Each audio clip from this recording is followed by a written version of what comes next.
Today we're looking at the United States home front during World War II. Hello, welcome to the Daily Bellringer. Please don't forget to subscribe and take a look at the questions down in the description. Also, don't forget to check out dailybellringer.com where you'll find more resources that go with many of the Bellringer videos. When most people think about World War II, they imagine soldiers fighting overseas in Europe or the Pacific. But an important part of the war took place right here at home in the United States. This is called the home front. During World War II, millions of Americans who never saw a battlefield still played a major role in helping the United States win the war. They worked in factories, grew food, saved materials, and supported the troops in many different ways. Life on the home front changed the country in a huge and long-lasting way. World War II began in 1939, but the United States did not enter the war until after the Japanese attack on Pearl Harbor on December 7th of 1941. That attack shocked and angered Americans. Very quickly, the country went from peacetime to wartime. The government needed supplies, weapons, food, and equipment to fight the war successfully. Because of this, everyday life changed almost overnight. One of the biggest changes was the growth of war industries. Instead of making cars, refrigerators, and other everyday goods, factories switched to producing tanks, jeeps, airplanes, ships, and ammunition. The War Production Board, or WPB, oversaw the conversion of factories to war production. Millions of new workers were needed, and by 1944, the unemployment rate fell to just 1%. By the war's end, American workers were doubling the war production of Germany, Japan, and all the Axis power countries combined. For the first time in U.S. history, huge numbers of women entered the workforce. Before the war, most factory workers were men.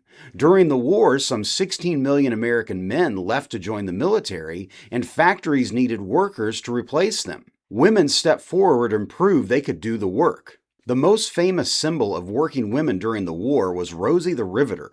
Rosie represented the strong, capable women who worked in factories building planes and ships. Posters of Rosie encouraged women to join the workforce with the slogan, "We can do it." By 1945, over 6 million American women were working in war industries. This was a major change for the country and opened the door for women's rights in the future.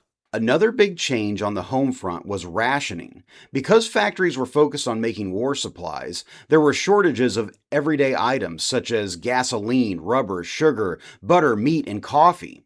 To make sure everyone got a fair amount, the government created a rationing system. Families received ration books filled with stamps. People had to show these stamps when buying certain items, and once they ran out of stamps, they could not buy more until the next month. On the home front, people also grew victory gardens to help with food shortages. Since many farms were sending much of their food to the military, Americans were encouraged to grow their own fruits and vegetables at home. Families planted gardens in backyards, empty lots, and even on rooftops. By 1944, almost 20 million victory gardens were growing across the country. These gardens produced nearly half of all vegetables eaten in the United States during the war. Americans also collected materials that could be used for the war effort. Kids and adults gathered metal, rubber, paper, and even cooking grease. These items were recycled and turned into weapons, parachutes, and other supplies. Communities ran scrap drives, and people felt proud knowing that the materials they collected could help soldiers overseas.